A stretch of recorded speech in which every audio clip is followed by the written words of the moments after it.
baharu. Jadi kita nak terus saja bercakap berkenaan perjalanan selamat musim perayaan Deepavali. Dan secara maya kita berbicara dengan Profesor Dr. Kulantayan KC Mani yang merupakan Pengarah Eksekutif Safe Kids Malaysia, Jabatan Kesihatan Komuniti, Fakulti Perubatan dan Sains Kesihatan UPM, dan juga bersama Profesor Dr. Siva Murugan Pandian, Pensyarah Sosiologi Politik Pusat Pengajian Sains Kemasyarakatan USM. Selamat pagi Profesor berdua. Terima kasih kerana meluangkan masa bersama kami di pagi sambutan hari Deepavali ini, Prof. Kalau boleh kita mulakan soalan dengan Profesor Dr. Kulantayan terlebih dahulu. Prof, ini bukan kali pertama juga kita berbicara tentang keselamatan jalan raya ini. Tapi apa antara fokus yang ingin Prof bawakan kepada warga masyarakat yang memulakan perjalanan, dan dari segi etika penggunaan, juga etika pemanduan sepanjang musim perayaan ini. Prof, boleh mulakan? Ya, terima kasih kepada pihak RTM juga. Okey. Bagi memastikan perjalanan kita selamat semasa musim perayaan ini, ialah kita ada dua perkara yang pertama. Bagi mereka yang memulakan perjalanan di antara bandar, antara bandar selalu yang kita jangkakan mereka akan bergerak bersama keluarga menggunakan kereta. So jika menggunakan kereta, ada dua elemen yang paling penting. Pertama ialah mereka perlu pastikan kelajuan kenderaan mereka kuat. Kalau kita dapat pastikan kelajuan kenderaan kita kurang, kita mempunyai dua pulangan di sini, iaitu satu, kita dapat pastikan kita dapat kawal kenderaan untuk kita elak kemalangan, yang pertama. Kedua ialah jika berlaku juga kemalangan, dari segi keparahan kecederaannya adalah kuat. Itu yang kedua. Yang ketiga yang kita nak kongsikan di sini ialah apabila kita membawa dengan laju dan jika berlaku satu situasi kecemasan di depan kita dan bila kita tekan brek, kita memerlukan satu jarak untuk memberhentikan kenderaan. Saya bagi contoh, jika kita bawa pada kelajuan 50 km per jam dan kita tekan brek, kita memerlukan jarak sebanyak 26 meter untuk memastikan kenderaan kita berhenti. Tapi jika kita bawa dengan laju katakan 80 km per jam, maka jarak yang kita perlu ialah 57 meter baru kita dapat berhentikan kenderaan kita. So ini yang kita bimbang. So jika dalam jarak tersebut ada kenderaan lain ataupun ada pejalan kaki, maka kita tidak dapat elakkan dari segi kemalangan tersebut. So kepada semua pengguna, tolong kurangkan kelajuan kenderaan anda. Itu yang pertama. Yang kedua yang kita minta ialah disebabkan perjalanan kita kebanyakannya akan menggunakan kereta pada musim ini, ialah supaya kita menggunakan tali pinggang keledar yang telah pun disediakan dalam kereta tersebut. So yang kita pastikan pemandu dengan penumpang depan patut guna, dan penumpang belakang yang selalu tercicir daripada menggunakan tali pinggang keledar, mereka juga harus menggunakan tali pinggang keledar ini. Kerana jika penumpang belakang tak menggunakan tali pinggang keledar, apa yang berlaku ialah dari segi risiko akan juga berlaku pada mereka, tapi tambahan ialah apabila penumpang belakang tak pakai tali pinggang keledar, mereka akan bergerak ke depan dan menambah risiko kepada pemandu dan penumpang depan yang walaupun mereka menggunakan tali pinggang keledar. So dalam situasi ini, kepada semua pemandu, tolong pastikan apabila semua penumpang dalam kereta anda dah pakai tali pinggang keledar, barulah anda mulakan perjalanan. Itu. Yang kedua yang saya nak kongsikan di sini juga, ada juga kaedah pemakaian tali pinggang keledar dengan betul. Yang kita maksudkan dengan betul ialah tidak boleh ada ruang kosong di antara badan kita dengan tali pinggang keledar tersebut. So tali pinggang keledar tersebut perlulah sentiasa menyentuh badan kita, dan tempat dia menyentuh badan kita adalah di bahu dan bukan di leher atau di muka. So bagi kanak-kanak, jika kita letak kanak-kanak dan kita tengok tali pinggang keledar tersebut menyentuh sama ada leher ataupun muka, ini membawa maksud tali pinggang keledar tersebut tidak sesuai untuk kanak-kanak, dan kanak-kanak tersebut perlu berpindah kepada kerusi keselamatan kanak-kanak. Okey, baik, untuk Prof Siva, mungkin ini satu persoalan tentang kita menganalisis sikap dan juga norma masyarakat. Kita tidak mahu sepanjang perayaan ini tragedi kemalangan dan juga tragedi perayaan berulang. Sudah pastinya dengan kelonggaran rentah negeri dan sebagainya, kita tidak mahu kenaikan dan juga kadar peningkatan kes kemalangan trafik juga turut meningkat dan juga memberikan gambaran yang lebih dahsyat. Jadi bagaimana Prof Siva melihat isu tentang sikap ataupun attitude pengguna dan juga pemandu di lebuh raya juga amat penting untuk kita menggagaskan dan juga untuk kita memastikan agar kita boleh mengurangkan kadar kemalangan jalan raya, kerana peratusan yang tinggi kadar kemalangan banyak berpunca daripada sikap pemandu sendiri, Prof. Sikap itu penting. Sikap itu datang daripada naluri dalaman dan juga bagaimana kita mempertahankan nilai-nilai yang sudah pun dipersetujui bersama, nilai kemanusiaan, nilai yang membolehkan kita mempertahankan apa yang telah kita bina selama ini. Jangan disebabkan rakus dan juga keinginan untuk segera bertindak menyebabkan kita lupa bahawa kita perlu sentiasa berwaspada dan juga menyelami nilai sebenar yang perlu dibawa dalam perwatakan ataupun diri kita. Saya percaya ini merupakan perayaan yang pertama selepas Perintah Kawalan Berkurung berakhir, dan sudah pasti ramai yang tergesa-gesa, ramai yang saya rasakan secara emosional mahu kembali ke rumah mereka, tetapi waktunya sama, soal keselamatan, soal kepatuhan, soal bagaimana kita mampu untuk memastikan bahawa dalam meraihkan perayaan kita tidak mahu kehilangan ataupun menggadaikan nyawa hanya kerana kita kehilangan sikap dan juga perasaan kemanusiaan. Sikap itu penting dan itu juga yang mahu dipertahankan di dalam perayaan Hari Deepawali ini. Kita mahu memastikan bahawa nilai-nilai positif itu dibina, termasuk ketika berada di jalan raya, walaupun jalan mungkin sesak, walaupun mungkin kita berhadapan dengan pelbagai isu ketika memandu, tapi itu tidak bermakna kita mahu kehilangan matlamat dan juga tujuan kita berada di lebuh raya ataupun berada dalam perjalanan kita. Destinasi itu penting. Sudah pasti destinasi sebenar adalah untuk meraihkan perayaan dan supaya kita dapat mengelak daripada perkara-perkara yang tidak diingini. Itu kembali pada sikap positif, sikap nilai yang telah kita bina selama ini. Prof. Siva, kalau dilihatkan klip-klip yang tular di laman media sosial tentang insiden-insiden yang nyaris menyebabkan kematian, telah pun menyebabkan kematian, bagaimana lagi boleh diperbaiki dari segi integriti sebagai warga masyarakat itu untuk kadang-kadang ada satu tabiat bila mana tidak mahu melabur dari aspek keselamatan, tidak memikirkan perlunya servis kereta, tidak membuat perancangan yang betul untuk memerlukan perjalanan yang panjang, gambling ataupun memperjudikan situasi keselamatan nilai keluarga ini masih lagi berlaku di kalangan warga masyarakat, dan bagaimana kita boleh mengurangkan kebergantungan kepada pihak berkuasa. Kalau ada polis baru pakai seatbelt, kalau ada polis baru mereka melakukan benda yang bersesuaian dengan undang-undang. Jadi bagaimana perubahan paradigma ini boleh dilakukan, Prof? Saya rasakan ini bergantung pada inisiatif sendiri. Walaupun kita ada pemantauan, kita ada undang-undang, peraturan, tetapi akhirnya jika pengguna sendiri tidak mengambil iktibar daripada apa yang telah berlaku, sukar untuk kita meminimalkan kadar kematian ataupun kadar casualty yang boleh berlaku di jalan raya. Sudah pasti di sini juga kita melihat peranan itu tidak boleh hanya dipertanggungjawabkan kepada pihak berkuasa. Pihak berkuasa memainkan peranan mereka untuk memantau dan juga mengambil tindakan berdasarkan kepada undang-undang, tetapi jika kita mahu mengelak daripada terlibat, ia bergantung kepada sejauh mana kita sendiri menghormati tindakan gerak balas dan juga sikap kita dalam pematuhan. Lazimnya apa yang berlaku dalam konteks negara kita, apabila kita melihat kamera misalnya di jalan raya, kita memperlahankan kenderaan, selepas itu kita pandu laju, seolah-olah hanya di kawasan tertentu kita mengambil iktibar dan juga sikap untuk berkompromi dengan peraturan, sedangkan ia harus berlaku secara berterusan.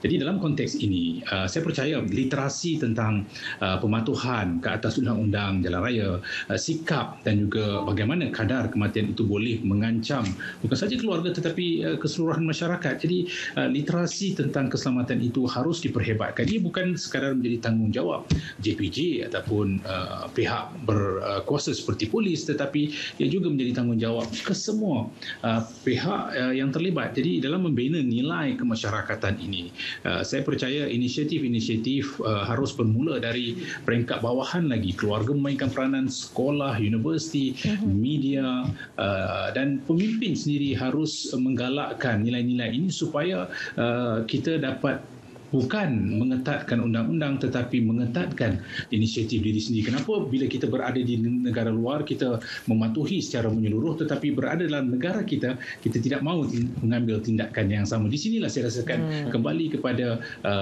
apakah inisiatif yang diambil oleh kita sendiri untuk memastikan bahawa apa yang telah berlaku itu tidak berulang, dan bagaimana kita nak memastikan bahawa dalam jangka masa panjang pada masa akan datang kita dapat memperhebatkan nilai-nilai murni yang memastikan bahawa walaupun pembinaan jalan raya bertambah tetapi itu tidak bermakna kita nak menggadaikan nyawa. Jadi dia kembali kepada soal kita sendiri. Saya rasa kalau asasnya betul telapak itu dibina, bermakna kita tidak perlu khawatir ataupun gusar dengan kedudukan yang boleh berlaku di jalan raya ataupun di mana-mana perjalanan kita. Ya, terus saja kepada Profesor Dr. Kulantayan. Kalau kita saksikan video yang tular di media sosial seketika tadi, yang kita boleh imbas kembali adalah tentang bagaimana disebabkan kecuaian oleh pemandu lori ataupun kenderaan berat tersebut telah pun menyebabkan berlakunya suatu kegagalan kepada kenderaan lain, khususnya kepada penunggang motosikal untuk berada dalam satu posisi yang selamat. Jadi ini telah pun menimbulkan pertanyaan dan juga menimbulkan persoalan tentang kenderaan berat yang telah pun banyak menyebabkan kes-kes kemalangan maut, khususnya kepada kenderaan yang lebih kecil seperti motosikal ataupun kereta. Jadi bagaimana Prof. Dr. Kulantayan melihat perkara tentang isu kenderaan berat ini juga perlu diberikan perhatian, khususnya di kawasan lebuh raya dan juga di jalan-jalan persekutuan? Ya, terima kasih. Tapi jika kita lihat dari segi statistik kemalangan jalan raya di Malaysia, dari segi bilangan yang tertinggi terlibat dalam kemalangan jalan raya dan juga dari segi kematian adalah dari segi pengguna motosikal, dan adalah jauh kurang di kalangan sama ada pengguna bas ataupun lori ataupun kenderaan berat. Itu dari segi statistik dia. Okey. So apabila kita berkongsi jalan, apabila satu sistem jalan dikongsi bersama oleh pelbagai jenis kenderaan yang mempunyai kelajuan yang berbeza, maka mana-mana kenderaan yang saiz dia kecil dan yang mempunyai kelajuan yang kurang akan mempunyai risiko yang lebih tinggi dalam isu kemalangan dan juga dari segi aspek kecederaan. Dan khusus kepada penunggang motosikal, sama ada pengguna motosikal ataupun pengguna basikal ataupun pejalan kaki, tiga kumpulan ini adalah mereka yang berada di luar kenderaan. Ini bermaksud jika berlaku kemalangan, mereka tidak mempunyai sebarang lapisan perlindungan berbanding dengan jika kita duduk dalam kereta ke, dalam bas ke, dalam van ke. So, tiga kumpulan ini yang terdedah. Kumpulan ini mempunyai risiko yang tinggi apabila mereka berkongsi jalan dengan kenderaan-kenderaan lain yang katakan saiznya besar. So itu adalah isu dia. So atas dasar tersebut kita syorkan kepada pihak kerajaan sebabnya di mana ada peluang dan ruang untuk mereka membina lorong motosikal supaya kita dapat memberi perlindungan kepada pengguna-pengguna motosikal sepanjang perjalanan mereka. Itu yang pertama. Kepada pengguna motosikal pula, apabila dah disediakan perkhidmatan tersebut, dah disediakan fasiliti dan kemudahan tersebut, mereka juga harus menggunakan kemudahan tersebut. So itu yang kita minta. Dari segi kepada kalau kita bandingkan dari segi kenderaan-kenderaan yang saiznya besar, okey, mereka juga mempunyai had waktu perjalanan. Apabila selalunya pada waktu puncak ke apa, mereka tidak dibenarkan untuk bergerak. Okey, so mereka selalu akan bergerak pada off-peak period, selalunya kenderaan. So kalau kita dapat pastikan kedua-dua elemen tersebut dipatuhi, dan saya rasa setiap perjalanan kita akan terjamin. Okey, baik. Prof, pula juga kita ingin bincangkan tentang keselamatan kanak-kanak, khususnya bagi keluarga yang memerlukan perjalanan. Masih lagi kurang kesedaran tentang penggunaan child seat dan juga penggunaan helmet ataupun topi keledai yang selamat untuk mereka. Bagaimana Prof sendiri lihat persepsi dan juga penerimaan masyarakat berhubung aspek keselamatan kanak-kanak ini? Ya, yang saya nampak ialah dari segi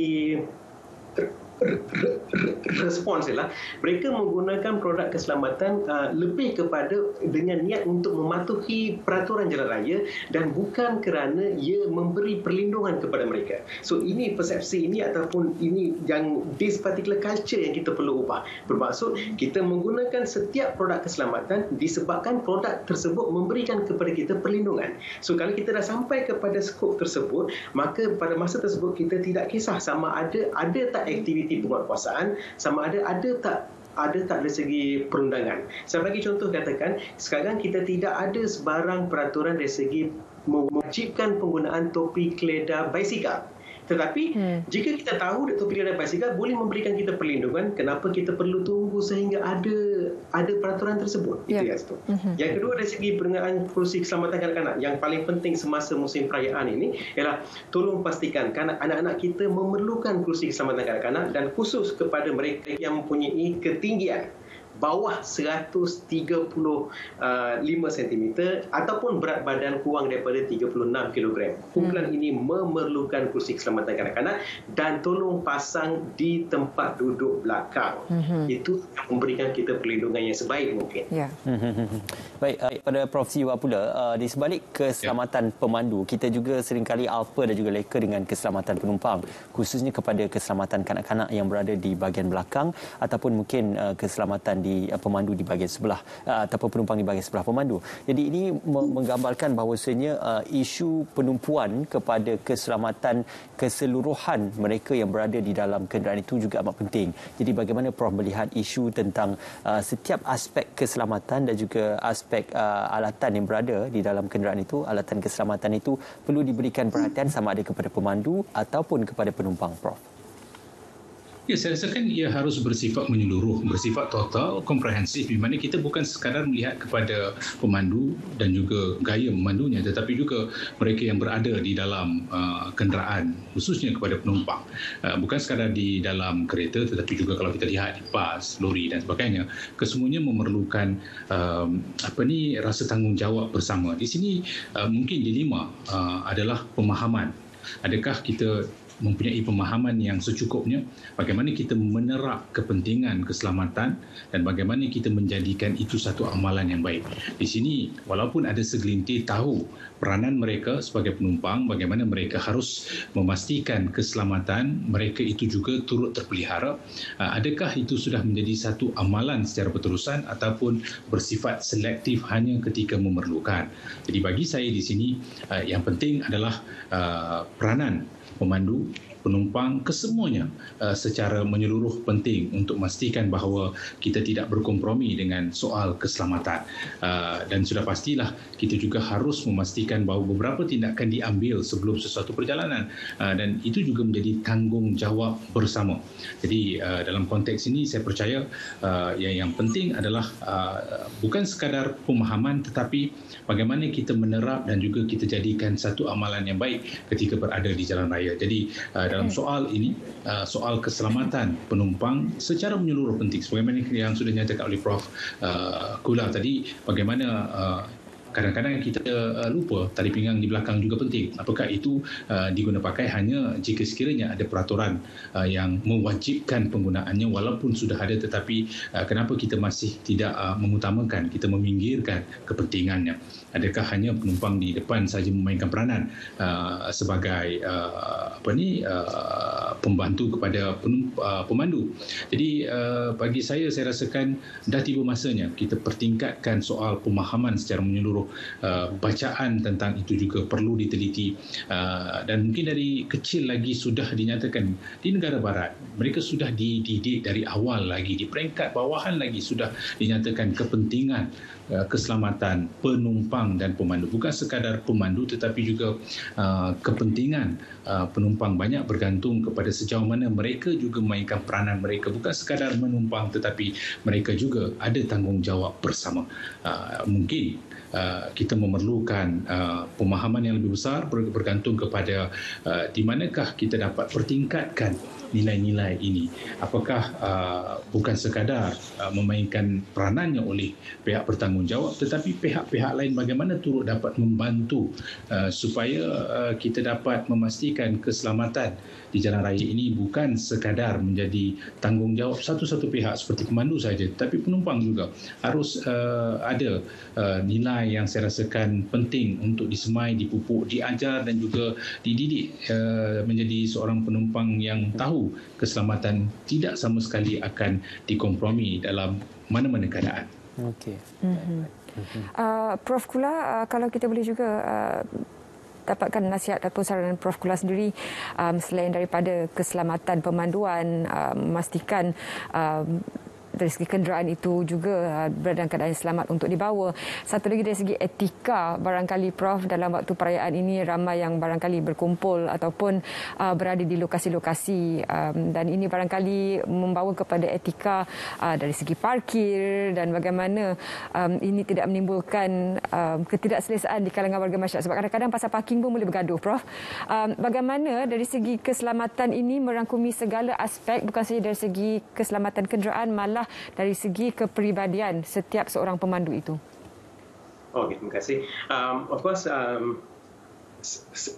setiap jalan itu penting dan kita perlu pastikan selamat. Tapi yang seperti yang Puan maksudkan juga dalam isu parking pun memang penting, sebab semasa kita reverse kenderaan ke apa, okey, kita perlu pastikan aspek keselamatan kita memberi tumpuan, terutamanya dengan sistem teknologi yang dah sedia ada dalam kenderaan itu sendiri.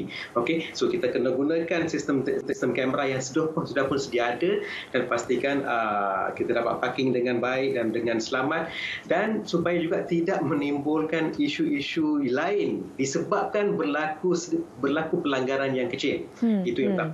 Tapi tidak semestinya semasa kita parking ataupun kita reverse kenderaan dari segi kemalangan itu kecil. Kadang-kadang kita ambil contoh dalam laman rumah sendiri, apabila kita reverse kenderaan, kadang-kadang kalau kita ada anak di belakang kita tak nampak, okey, dan bila kita langgar, walaupun pada kelajuan yang rendah, dia juga boleh menyebabkan kemalangan maut. Saya bagi ungkapan yang paling mudah ialah bagi seorang individu, had maksimum mereka boleh terima pemindahan tenaga ialah setakat 30 km per jam sahaja. So, cuba bayangkan jika semasa kita reverse kenderaan ataupun semasa kita parking, jika kelajuan kita melebihi 30 km per jam, ia juga boleh membawa kemalangan maut. Dan kalau kita lihat semasa perayaan, bukan saja perayaan Deepawali, setiap perayaan kita membawa ayat selamat semasa kita ucapkan selamat hari Deepawali, selamat hari raya, ataupun dari segi ungkapan setiap harian, bila kita datang kita kata selamat datang, selamat pulang, selamat pagi. So setiap aktiviti harian kita menggunakan ayat selamat. Cuma yang kita minta ialah tidak setakat pertuturan saja, tapi kita bawa dia kepada amalan. Selamat itu perlu dalam amalan, dan jika kekerapan amalan tersebut wujud, maka amalan tersebut sendiri, amalan selamat tersebut sendiri akan berubah menjadi satu budaya yang selamat.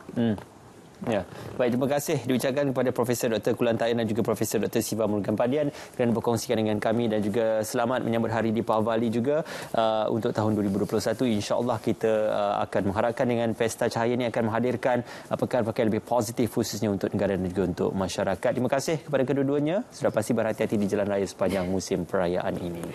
Baik, dan juga saya pasti kita akan kembali berbicara dengan kedua-dua Prof ini untuk sesi yang akan datang. Apapun kita berat seketika untuk memberi laluan